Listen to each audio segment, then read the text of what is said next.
Hello dear all, Chandrabhan प्रसाद एक बार फिर आपके सामने हाजिर हूँ। चंद्रभान प्रसाद ऑफिशियल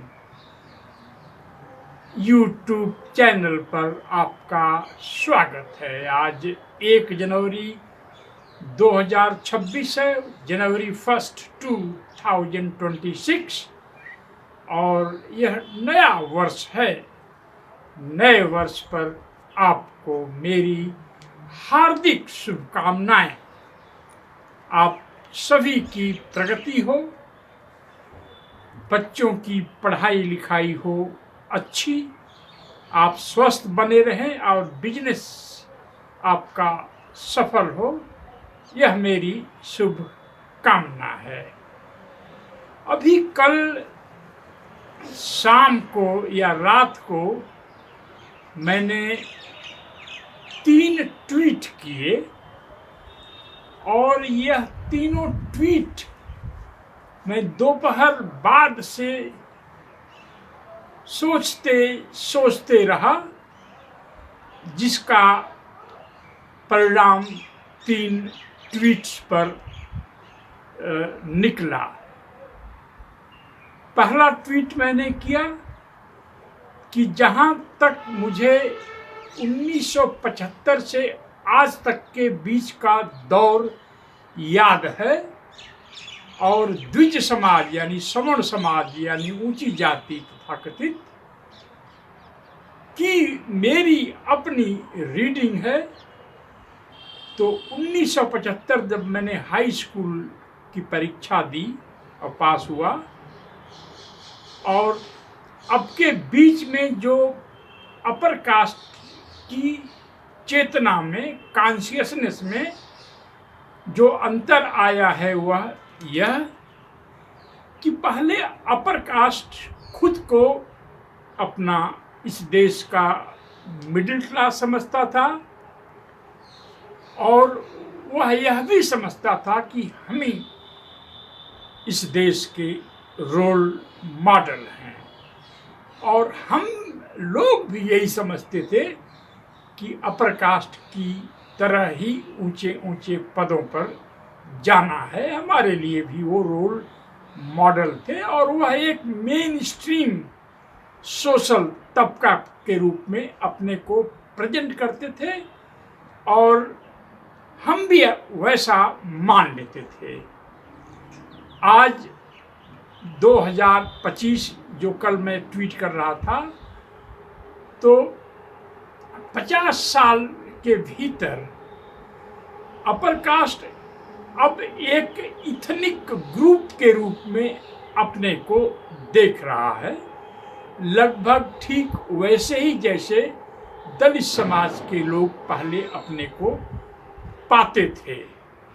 इथनिक ग्रुप की परिभाषा कह सकते हैं एक तरह का जाति, एक ऐसा समूह जो सब कुछ जिसका शेयर्ड होता है, विचार, आचार, आर्थिक स्थिति, सांस्कृतिक स्थिति, और एक क्लोज निट ग्रुप के रूप में।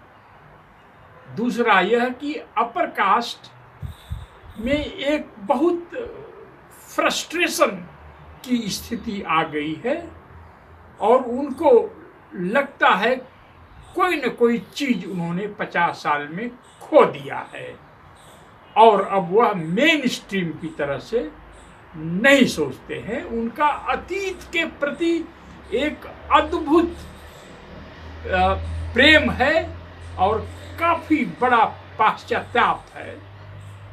वो रिग्रेट कर रहे हैं कि हम कहाँ से कहाँ चले गए, कुछ खो गया है उनका। दूसरा ट्वीट था मेरा कि 1975 और 1950 के बीच में दलित चेतना में मैं जो फर्क पाता हूं, वह यह कि दलित मिडिल क्लास ने इन 50 वर्षों में अंबेडकर को छोड़कर पेरियार को अपना दार्शनिक मान लेता है। मैं यह नहीं मानता कि जय श्री राम कहने वाले लोग उसी तरह के हिंदू हैं जो पहले जय सिया राम कहते थे। जय सिया राम और जय श्री राम में काफ़ी फर्क है। तो दलित भले अपने को जोर जोर से अम्बेडकरवादी कहने का दावा करें, जय जय जय जय जय भीम भले ही कितनी ऊंची आवाज में करें, यह सब पेरियारवाद है। पेरियारवाद की मैं एकेडमिक परिभाषा में नहीं जाना चाहता। वह एकेडमिक बातें जो है एक हॉल में होती है जहाँ पर 40, 50, 100 लोग सुनने वाले होते हैं और उसमें बहसें होती हैं। पेरियारवाद का जो संक्षिप्त परिभाषा वो यह है कि पॉलिटिकल पावर में सारी शक्ति छिपी है, इसलिए पॉलिटिकल पावर चाहिए हमें। दूसरा यह कि ब्राह्मण के पॉलिटिकल पावर स्ट्रक्चर, धन दौलत और संस्थाओं पर जो आधिपत्य है उसे नष्ट करना है। और जैसे ही ब्राह्मण का सब कुछ नष्ट होगा तो ओबीसी और दलित लोगों की ऑटोमेटिक उन्नति हो जाएगी। तमिलनाडु से पेरियार साहब थे और तमिलनाडु में दलित समाज की जो स्थिति है मैं उसका बयान नहीं करना चाहता।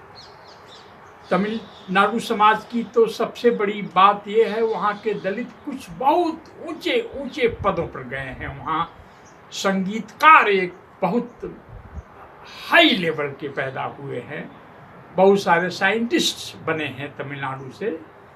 पर मैं करीब 2008 के आसपास तमिलनाडु गया था और 15 दिन तमिलनाडु का मैं कार से दौरा करता रहा। मैंने 5 पार्ट की एक रिपोर्ट बनाई पायनियर के लिए, जहां मेरा कॉलम चलता था।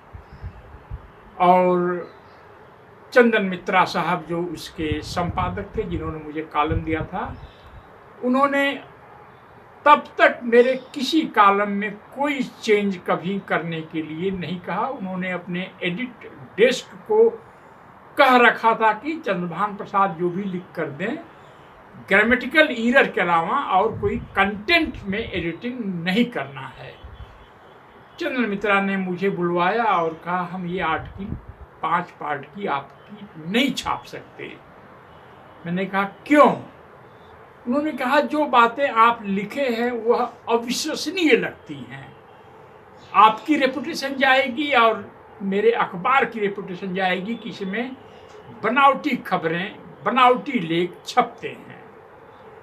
उस तमिलनाडु के ऊपर जो मेरी सीरीज थी उसमें मैंने कुछ उदाहरण दिए थे कि आज भी तमिलनाडु में कुछ एरिया ऐसी है गांव में जहां पर जब कोई सवर्ण का मतलब ओबीसी होता है तमिलनाडु में, अगर दलित कोई आ रहा है तो वह अपना चेहरा कहीं और मोड़ लेते थे। सुबह सुबह दलित का चेहरा देखना वहाँ पर अच्छा नहीं माना जाता है। मेरी इन्फॉर्मेशन है, यह बात आज भी बहुत सारे क्षेत्रों में सही है। अगर मान लीजिए कि एक बस किसी एक गांव से जा रही है और उसमें 50 सीटें हैं, 5 दलित बैठ गए और अगले स्टॉप पर 5 ओबीसी के लोग बस में या 10 लोग आ गए तो 15 लोग हो गए, 35 सीट खाली है, तो भी 5 दलितों को खड़ा हो जाना होता था, क्योंकि ओबीसी के सामने बस में वो कैसे बैठ सकते हैं। मैंने आंध्र प्रदेश में ये सीखा था कि यहाँ पर डबल कप होते हैं, एक दलित के लिए एक गैर दलित के लिए। तमिलनाडु में मुझे एक चाय की दुकान पर बताया गया कि यहाँ पर 3 तरह के शीशे की गिलास होती हैं, एक दलित के लिए जिसकी पहचान आसपास के लोगों को मालूम है, एक सवर्ण के लिए, और तीसरा जिसके बारे में, जिस ग्राहक के बारे में कोई खास आइडिया नहीं हो कि यह दलित है या सवर्ण है। सवर्ण का मतलब फिर मैं दोहरा देना चाहता हूं, ओबीसी होता है। तो तीसरी गिलास उसके लिए है, और दलित और तीसरी गिलास वाले को अपनी चाय पीने के बाद वहीं पर धुल करके रख देनी होती थी एक किनारे। चंदन मित्रा ने कहा ऐसा हो नहीं सकता है, ऐसा संभव नहीं है। फिर आपने बाद में देखा होगा कि तमिलनाडु के एक बड़े ओबीसी लीडर ने यह मांग किया कि दलितों को काला चश्मा और जीन्स और टी शर्ट पहनने पर रोक लगा देनी हो चाहिए, क्योंकि इससे वह ओबीसी कन्याओं को आकर्षित करते हैं और उनको भगा कर ले जाते हैं और शादी कर लेते हैं। तो यह उस देश की कहानी है, उस तमिलनाडु की, जहाँ पर ब्राह्मण बहुत पहले सत्ता से दूर भगाए जा चुके हैं। बहुत सारे ब्राह्मण अमेरिका, ब्रिटेन, यूरोप चले गए, दिल्ली चले आए, बॉम्बे चले आए, और तमिलनाडु ओबीसी राज बन गया है। यह पेरियारवाद है। पेरियारवाद में सारा एंगर और अपोजिशन ब्राह्मण पर केंद्रित है। बाबा साहब डॉक्टर भीमराव अंबेडकर का पूरा फोकस ब्राह्मणवाद पर है, जिसमें एक जाति की जगह दूसरी जाति के शासन के बजाय पूरी जाति व्यवस्था ही समाप्त होनी चाहिए। अनहिलेशन ऑफ कास्ट उनके जीवन का लक्ष्य था। तो ये बातें मैं इसलिए कह रहा हूं कि उत्तर भारत का दलित खास तौर पर पेरियारवादी हो गया है, क्योंकि उसको लगता है कि हमें शासन में आना चाहिए। हम 85% लोग हैं, 15% लोगों ने, यानी 15% सवर्णों ने हजारों सालों से हम पर शासन किया है, हमारा शोषण किया है, अत्याचार किया है। यह सब कुछ ठीक हो जाएगा। पर मैं समझता हूँ लगभग 50 साल हो गए होंगे इस तरह के विचार को पैदा हुए उत्तर भारत में, पर दलित लोग शासन में आ पाएंगे ऐसा तो नहीं हो पाया। अगर किसी उत्तर प्रदेश में किसी दलित को 4 बार मुख्यमंत्री बनने का मौका मिला तो उसकी भारी कीमत चुकानी पड़ी दलितों को, और 3 बार समर्थन देकर आरएसएस ने दलित चेतना में अपनी घुसपैठ बना ली है। तो एक बात तो नए वर्ष पर मैं यह कह देना चाहता हूं, क्योंकि हमारे दलित समाज में सही बात कहने का फैशन नहीं है। हम तो अब हॉल में मीटिंग करने जो जाते थे उसको हमने बंद कर दिया है, क्योंकि दलित समाज का जो ऑडियंस है वो अच्छी अच्छी बातें सुनना चाहता है। आप उसकी प्रशंसा करिए, वो ताली बजाना चाहता है। और जब आप यह कहिए कि तुम्हारी दुर्गति शुरू हो गई है तो लोगों को नींद आने लगती है, कुछ लोग हाल से बाहर जाने लगते हैं, तो फिर मुझे बड़ी उदासी होती है। इसीलिए मैंने दलित सम्मेलनों में जाना बंद कर दिया है। आपको ये आधी बात मैं कर चुका हूँ इस एपिसोड में, आगे मैं अब करना चाहूँगा। मेरे पास बहुत सारा डेटा है जिसमें यह दिखाया गया है कि पब्लिक सेक्टर यानी ONGC, Bharat petroleum, NTPC, Indian oil, ये सब जो बड़ी बड़ी कंपनियां हैं, करीब 250, इसमें दलित इंजीनियर्स बड़ी मात्रा में खप जाते थे। मेरे परिवार के, मेरे रिश्तेदारी में कई लोग भारी इंजीनियर बन गए इन कंपनियों में। इसमें रेगुलर एम्प्लॉयमेंट बहुत तेजी से गिर रहा है। एक एनालिसिस के अनुसार गवर्नमेंट ऑफ इंडिया में जो सरकारी नौकरियों में भर्ती थी उसमें 20% की गिरावट आ गई है। 20% गिरावट का मतलब 1/5, 1/5वां हिस्सा जो है नौकरियों का वह गायब हो गया है। यानी अगर 100 दलितों का की मुक्ति होनी थी तो उसमें से 20 की मुक्ति अब नहीं हो पाएगी। और अगर ऐसा ही चलता रहा, अगर अमृतकाल 5 साल के लिए और बढ़ गया, 10 साल के लिए और बढ़ गया, तो दलित समाज की स्थिति वैसी ही हो सकती है जैसा जमींदारों की स्थिति भूमि सुधार के बाद, जमींदारी उन्मूलन के बाद जैसा हो गया था। जमींदारी उन्मूलन के वजह से जमींदार तबाह हो गए। उनमें हम समझते हैं कि 90% तबाह हो गए। जिनके घर 100 हाथियां आती थी शादियों में, उन घरों से, बहुत सारे घरों से युवक जो है सिक्योरिटी गार्ड की नौकरी ढूंढ रहे हैं। तो अगर सरकारी नौकरियों का उन्मूलन हो गया तो फिर दलित समाज के लोग कहाँ जाएंगे? यह सवाल ये है। और मुझे पहले तो हम जब भी ये सब बातें कहते थे तो लोग गालियाँ देते थे, पर 2035 कोई दूर नहीं है।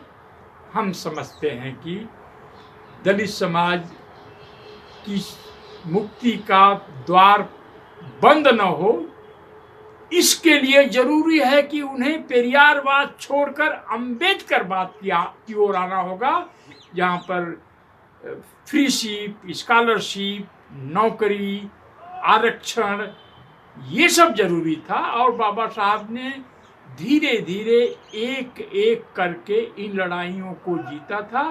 अब धीरे धीरे यूनिवर्सल फ्रीशिप, यूनिवर्सल स्कॉलरशिप और सरकारी नौकरियों की संख्या घटती जा रही है। इसका मतलब दलित समाज, दलित मिडिल क्लास की जो संरचना हुई थी वह अब खतरे में है। जय भीम, जय भारत।